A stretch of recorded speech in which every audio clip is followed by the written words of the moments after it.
is CORDIScovery. Hello and welcome to this episode of CORDIScovery with me, Abigail Acton. The United Nations report published in March 2023 is very clear when it says, in this decade, accelerated action to adapt to climate change is essential to close the gap between existing adaptation and what is needed. Meanwhile, keeping warming to 1.5 degrees C above pre-industrial levels requires deep, rapid, and sustained greenhouse gas emissions reductions in all sectors. Emissions should be decreasing by now and will need to be cut by almost half by 2030 if warming is to be limited to 1.5 degrees C. So today we're looking at biofuels and their role in helping us to meet those goals. A biofuel is a fuel that comes from biomass. Frequently produced as an organic waste from other processes, biomasses themselves can be hard to dispose of, heading for landfill or incineration. Using the waste as an energy source is particularly elegant. You take the waste that is all too often part of the problem when it comes to disposal, and you break it down to get gas, which is then used as fuel. Neat, huh? Here to talk through what can be used, how it's done, and what the result can be are three people involved in projects which have received EU support. Petteri Salonen is the CEO of Finrenes, a Finnish company that is working on turning wood and plant fiber waste into biomethane and fuel pellets. They have a new approach to breaking down fiber, often agricultural waste, which is attracting attention globally. Hello, Abigail. It's nice to be here. Lovely to have you. Yeray Asensio is based at the Spanish water management company Aqualia's Department of Innovation and Technology. His expertise is in wastewater treatment, bioenergy generation using bioelectrochemical and electrochemical technologies to extract energy from sewage sludge. Welcome, Yeray. Hi, everyone. Head of the Biotechnology Unit at the Institute of Advanced Studies in Madrid, Cristina González is particularly interested in recovering carbon from waste for the production of biochemicals and biofuels within the idea of the circular economy. Cristina is also involved in stress testing systems to see what goes wrong, when, and how to fix it. Hi, Cristina. Hi, thank you for having me. You're very welcome. I'm going to turn to Petteri now.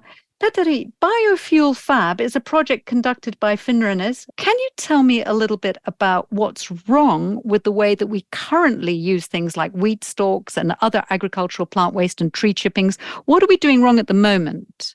Well, what we are mainly doing wrong is that we are doing actually quite nothing with those. So in agriculture, the straw, the inedible part of the plant, it's blowed back to the field to release the nutrients. And when this straw decays, it releases methane to the atmosphere, which is bad for the climate. In a nutshell, we are not seeing what valuable resources we have around, and we consider them as a waste. Instead, we should have a look at those and identify that good grief, it's a valuable resource. It's available everywhere in large quantities, and it may be one of the keys in winning this fight against climate change. Right, absolutely. And I mean, obviously, we've also, I suppose all of us have seen large sort of fields of arable plants being burnt after they've been harvested as well. I mean, I know that that's something that's very controversial, but I myself have certainly seen large fields being burnt after sunflowers, for example, and so on. That is true. Especially in India, they have 4 harvests a year, and the time between the harvest and the next blow is only 2 weeks. So what do? They are not very rich, those farmers there. So they pour kerosene to the fields and burn it. And you can read from the newspapers that in New Delhi area, especially winter, the pollution in the air is awful. So that's really awful for me, because I can see that they are burning money. I care about the climate, but I also care about money. Yeah, no, fair enough. And I mean, absolutely. So that's lose-lose. We often say win-win, that's lose-lose. Okay, yes, so now, yes. Having established that we are wasting these resources and sometimes in a way that is very destructive to the environment, what is new about the approach that Biofuel Fab developed? Can you tell me a little bit about how you process this to make it more accessible? Yes, we break the structure of the lignocellulose. If we go a bit to science, the lignocellulose consists of the 3 main compounds. One is cellulose, which can be turned to energy, hemicellulose, which can be turned to energy, and lignin, which is Mother Nature's protection package for the plant to prevent the evil bacteria to access the edible part. So it's a Mother Nature's package, and we respect that. But in the end of the plant's life, we want to bring that energy use. So we use a process called steam explosion, which is like when you cook, for example, carrot, it becomes sweeter than before the cooking. So the steam explosion, it has two main functions. One is cutting down the long sugar chains, the shorter ones that the bacteria can eat. And another one, which may be even more important, is breaking the structure, these lignin tubes that are protecting the cellulose inside those. The steam explosion breaks the structure. It doesn't break the macrostructure, but it breaks the microstructure. So it's very small opening, so the bacteria can access cellulose and hemicellulose. So basically, we're looking at stuff that's very, very woody and very, very fibrous and very, very dense. And I mean, we look at it and it feels dense in our hands. And that very density is, of course, off-putting to the bacteria themselves as well. So you are making this, I'm tempted to say more porous, but that's not quite the right word, I suspect. But anyway, you're making it more accessible and more available to the bacteria so that they can then feed on it. Is that correct? That is very correct. Right.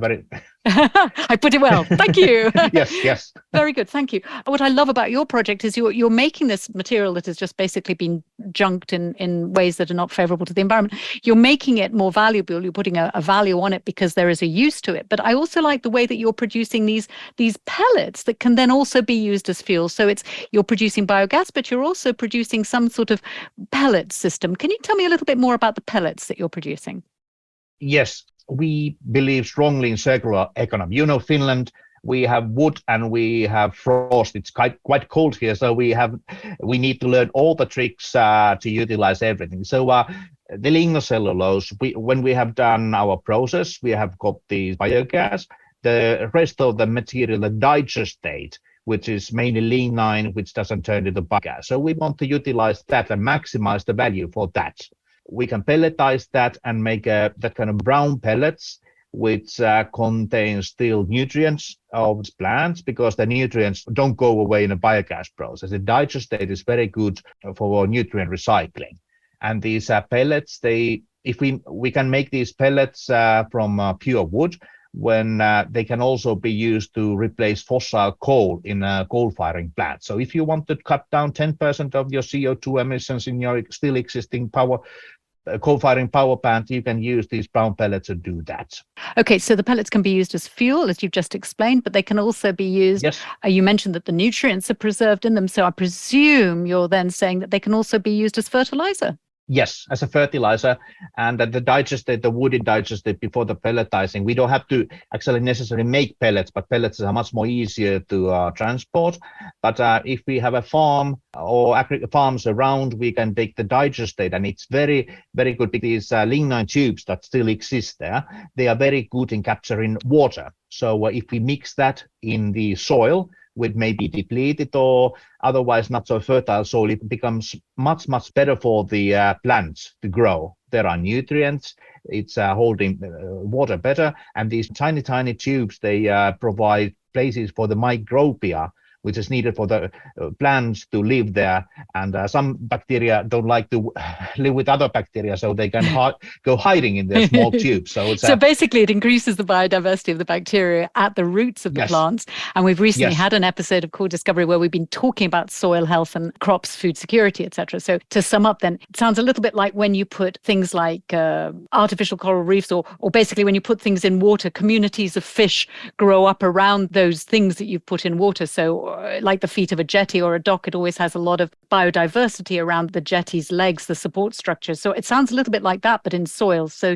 you're putting these microscopic tubes from the plant matter into the soil, and it provides an environment for the soil bacteria to colonate. Yes. And once we have made this commercial product that we can use the digestate, there's a lot of carbon that is inorganic because the bacteria have eaten everything that is edible there. it doesn't decay in the ground, so we can turn the fields into carbon sinks. And that's a big thing, because if we think about how much carbon we need to remove from the atmosphere, the only human activity that can handle so much carbon is agriculture. It's available all around the world, so I see a huge possibility here. So just everywhere you look, there are avenues that are enriching rather than just burning the stuff as it stands, or just putting it in landfill, I suppose.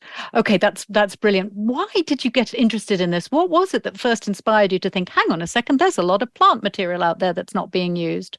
Yes, actually, the story goes that I was with my kids in a farm, and there was a wheat field, and it was in Finland early August. Was almost a harvest time, so the plants were as high as they got. My kids were small, so I couldn't see the kids. I just saw the stalks moving, and then I started to look at the one single wheat. So we eat the 10 centimeters from the top, and the half a meter we do nothing. Maybe we blow back that at the ground. So that's energy. I know that we can burn that. We can do everything with that. So what would be the best way to utilize that? So I got bored when I was looking after my kids and came to the idea.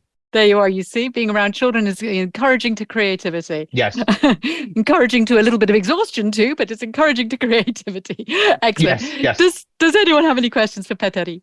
Yes, Yeray. I would like to ask, is that curiosity, okay? Yes. But under an ideal scenario, okay, how you could use, like, for different uses, that biofuel that you are producing from the lignocellulosic waste in form of biogas, for example?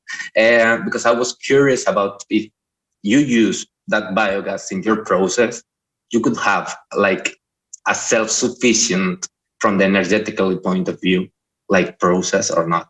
Super. Thank you very much for the question. Petteri, can you tell us, for example, would you use the biogas that you're creating in order to actually continue to make your plants work, or do you pipe it somewhere for heating? How does that work? Actually, like Yeray said, the energy self-sufficiency is very important for us. And actually, we are using the digestate because it's quite high-grade carbon. We can use that to generate the steam. So we are not touching the biogas, the biomethane. So we are providing biomethane for our number one target now is the industry decarbonization. You know that our industry wants to get rid of fossil energy. Electricity is easy. You have wind, you can solar, you can hydropower. But there are a lot of industry that uses natural gas. And to have a quick and cost-efficient change, the only way is to replace that by biomethane. And there comes the beauty of this lignocellulose because it's available in large quantities. And well, if I may say so, the beauty of the biofuel fab, because it's a large-scale facility providing biomethane. We have made a design that fulfills the REPower EU's target of a plant from 4 million cubic meters of biomethane. And then we are talking about industrial scale. So we can build these biofuel fabs with this concept and provide biomethane directly to industry use. We get the raw material, the feedstock, the straw, the wood from the area around. So there's a supply security, there's a local jobs, and there's a prosperity of the area. In the process, we decarbonize the industry.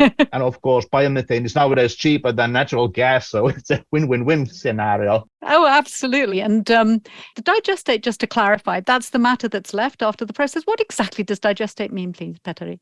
That's yes, like you said, you are nailing it, right? So it's a part of the biomass that doesn't turn into biomethane. It's the residue. It's a residue, but it's not worthless residue. No. It's very valuable. We can also replace the chemical fertilizers with these digestate. Because it's so rich in nutrients. Yes, and it's all organic, so you get the organic for free. If you want to have a non-organic, then you have to pay extra. Yeah, you have to actually add in the chemicals. Yeah. No, that sounds fantastic. Yeray, I'm going to turn to you. The Scalibur project focused on the development of different technological solutions to use biowastes, mainly urban sewage sludge, as a stock material to produce biogas and hydrogen. Yeray, what is wrong with the way we're currently exploiting sewage sludge to create hydrogen and other biofuels, and how does your system differ? Okay, the main problem is that actually sewage sludge is treated in anaerobic digesters that are not economically affordable especially for small towns and medium-sized populated cities. Okay, so this is the huge problem. that sewage sludge is mainly composed by organic matter, that is the potential feedstock for the production of biofuels, so that's a good thing. But it's also composed by pathogens, viruses, and other microorganisms that should be removed while we treat that sewage sludge. So the lack of this kind of technologies and anaerobic digestion becomes a problematic issue, not only in Spain, where up to the 30% of the sewage sludge is produced in small cities, but also all around Europe, where we have huge extensions of rural areas that needs this kind of solution. So there's another problem, is that if we don't treat that sewage sludge, we produce very high loads of bio-wastes that should be managed, okay? In that, to manage that sewage sludge, we need a lot of transportation. So if we need a lot of transportation, we are also emitting a lot of CO2 to the atmosphere that is not good for anyone. So according to this, it's mandatory to work on the development of low-cost technologies based on conventional anaerobic digesters. Can I just ask you a question, Yeray? Can you explain what you mean by an anaerobic digester, please? What is an anaerobic digester? Yes, it's that we treat the urban sewage sludge, okay? So we put it in a reactor without oxygen, and there are a lot of interaction with different microorganisms that they are consuming, oxidizing that organic matter that is in that sewage sludge, okay? So we can produce biofuels in form of methane, for example, okay? So basically we take the sewage sludge and we can convert it into biomethane. Okay, great. And as you're saying, the problem is infrastructure and cost and having to transport the sewage sludge long distances before it can work. Okay. Yes. So can you tell me a little bit about how your system can change that problem or addresses the problem?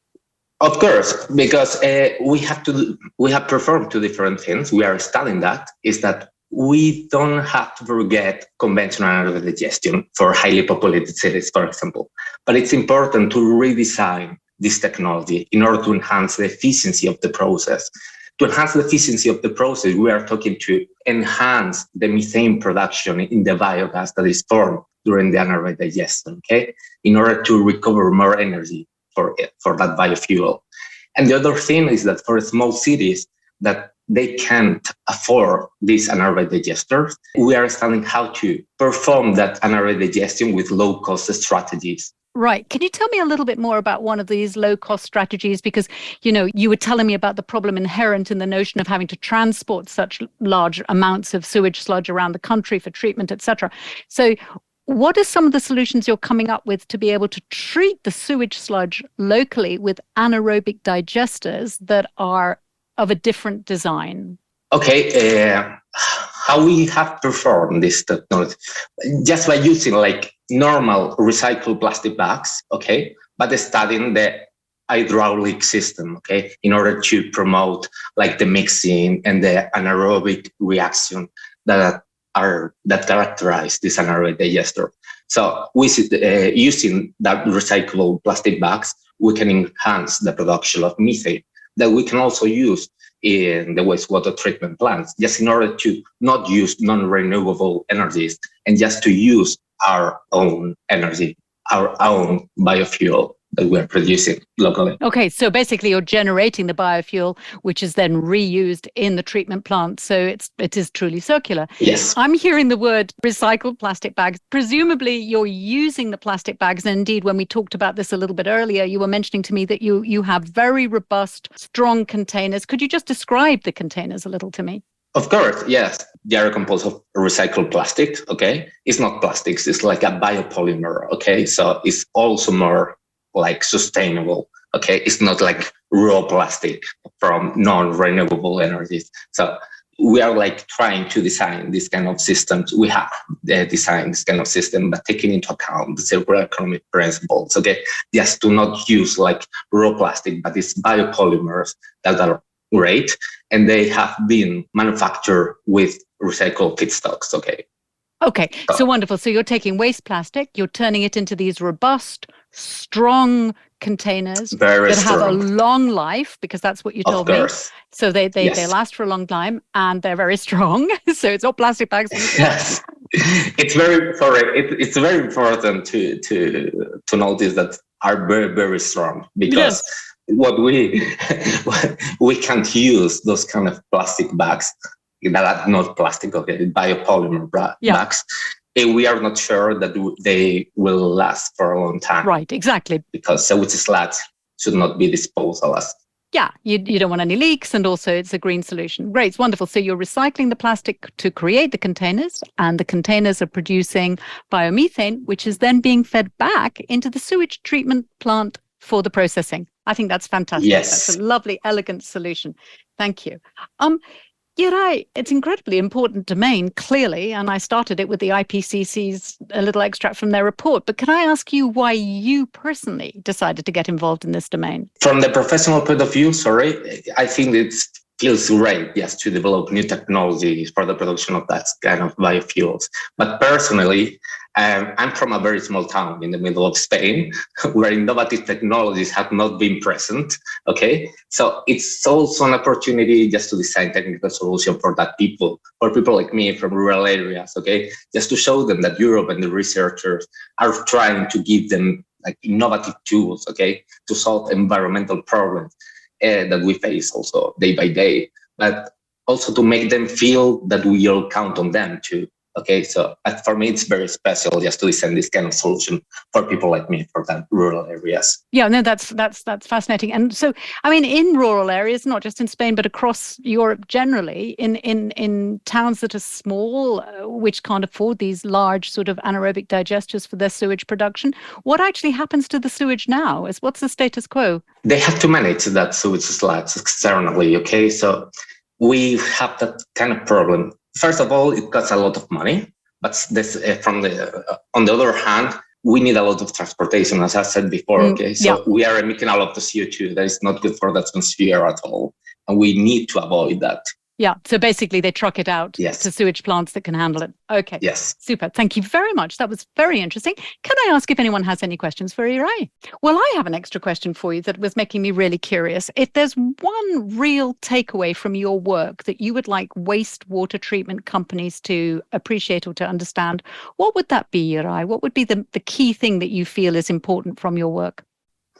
Okay, yes, for example, for private companies, I think they need to look for the sustainable thing. Okay, we need to try to not only to treat the wastewater and the sewage sludge, but we also have to protect the environment. But I feel extremely happy that I'm working in a private company that they really care about this kind of solutions that we have explained before. Okay, so because it's the company that they are trying to promote also this kind of technologies that we have developed during the Excalibur project. And we have technical references, not only in Spain, but in the Czech Republic, and in the next months, we will install and start up this kind of solution also in France, in Portugal. So I feel extremely lucky that my company thinks about the environment. Yeah, because what I'm hearing from you as somebody who's working within that kind of company is that it makes you feel very supportive of your organization, and you feel connected to it because you can see that it's doing stuff that's important. Excellent. Thank you very much, Yeray. That's super. Thank you very much. Cristina, I'm going to turn to you now. Cristina, you worked on the Prodigio project, which wanted to focus on microalgae biogas, and you can tell us more about what that actually means in a minute, but you were also interested in stress testing systems like Yeray's. So can you tell us more about what you're testing and why? Yes, we are testing how some common perturbations might affect the anaerobic digestion bioprocess. And this bioprocess consists, in fact, we are using microalgae as a feedstock. And then in the anaerobic digestion, you have some anaerobic microorganisms that they are going to degrade this microalgae. And during the degradation, they're going to produce biogas, which is the biofuel that we are interested on. This biogas can be later upgraded and compressed to use it as a biofuel.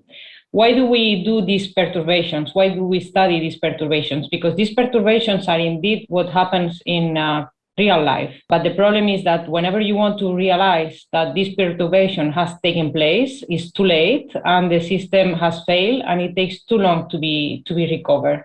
So, Cristina, if I may ask you, what type of perturbations are you looking at? When we say perturbations, what kind of stresses are you looking at and considering?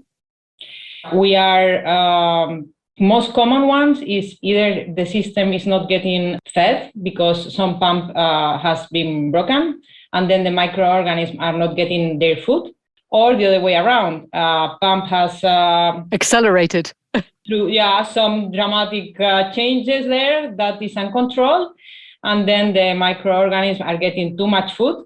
So either starvation or overloading of food. But also, I believe you're looking at sort of other kind of chemical transactions going on within the anaerobic digester because of, I could say, perhaps contamination. Could you tell me a little bit about that sort of thing? You mean that these chemicals, for instance, the other chemicals we are checking is the intrusion of salinity, for instance, because there you go. Yeah. Tell us more about that. You might be close to the coast with your microalgae system. You grow microalgae, so you get salt because salt is everywhere.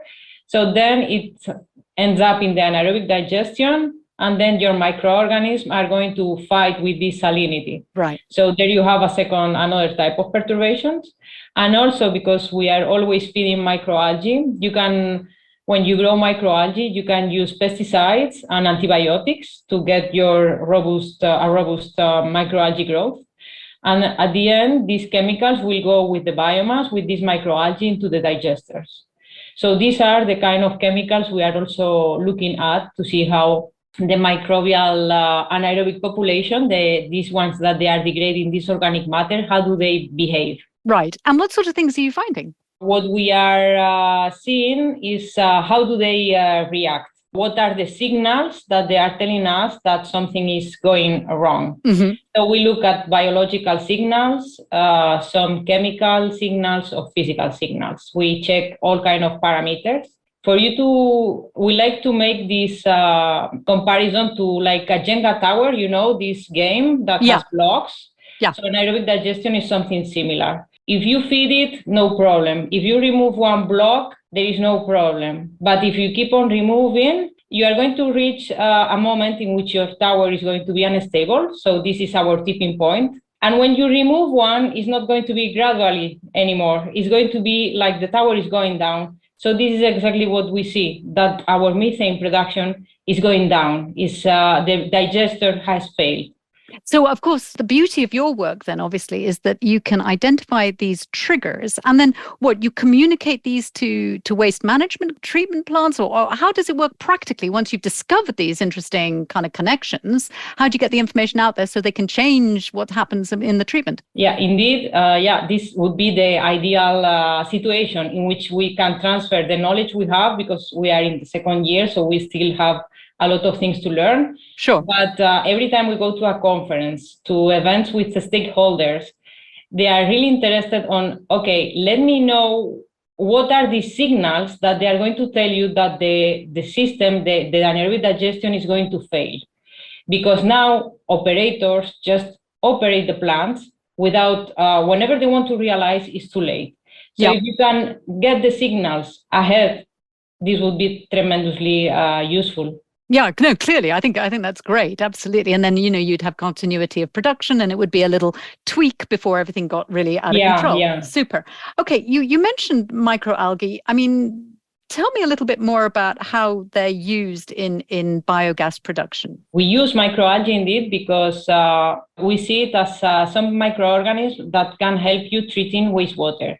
Because conventionally, this is the conventional system, you use aerobic bacteria to degrade the contaminants that you have in wastewater. But they are aerobic, so therefore they need oxygen. And this can be like 50% of the total cost of the treatment. So instead, what we do is make them play aerobic bacteria with microalgae.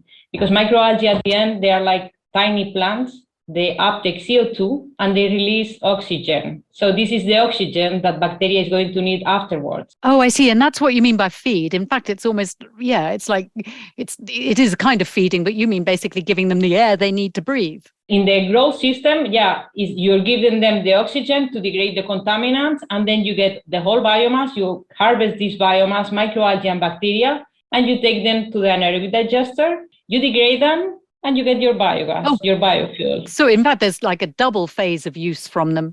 Yeah, indeed. It's a win-win situation because you treat wastewater and you get energy. So No, Wonderful. I love this. Like I said right at the very beginning, it's all incredibly neat. I mean, we've got Yeray's bags that are being recycled to make really strong containers for local communities to use for treatment, and you using the microalgae to perpetuate the process. I think it's absolutely brilliant. Thank you very much. You mentioned this a little bit, actually, when you said that there is interest when you go to conferences and so on with companies asking you for more information. Can I ask you, I know that the project is ongoing and you're, as you say, in year 2, but looking ahead, do you believe that there will be uptake of this idea? Because it does sound very neat, but at the same time, it's a disruptive technology, and we all know how difficult it is to get established ways to change, Do you think that there will be a lot of uptake and interest when you're done? I think there is going to be interest because we are seeing already interest every time we go somewhere. It's like, okay, when are you going to have this model ready to know when my biological system, because at the end it's biology, you don't see it immediately, is what we say. So yeah, and we're talking about bacteria, so they are really small, and you cannot know what they're doing until, in fact, you see the response. So if you can have this predicting model that can tell you, okay, if you are having this chemical, your system is going wrong.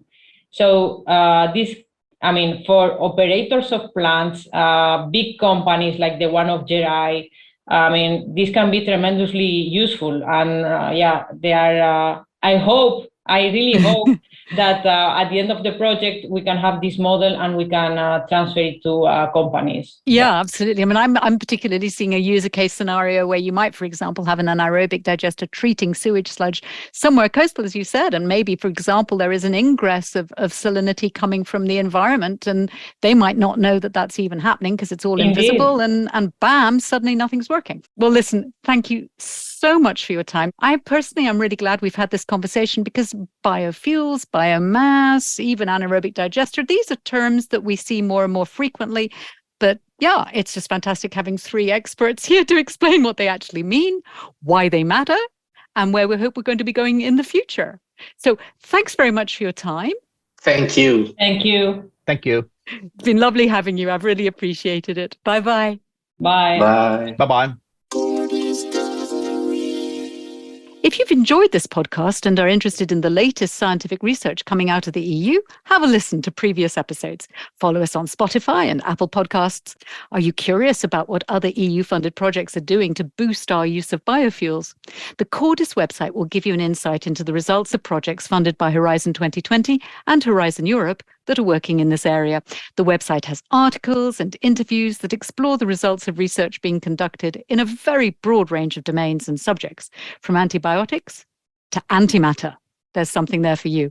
Maybe you're involved in a project or would like to apply for funding. Take a look at what others are doing in your domain. So come and check out the research that's revealing what makes our world tick. We're always happy to hear from you.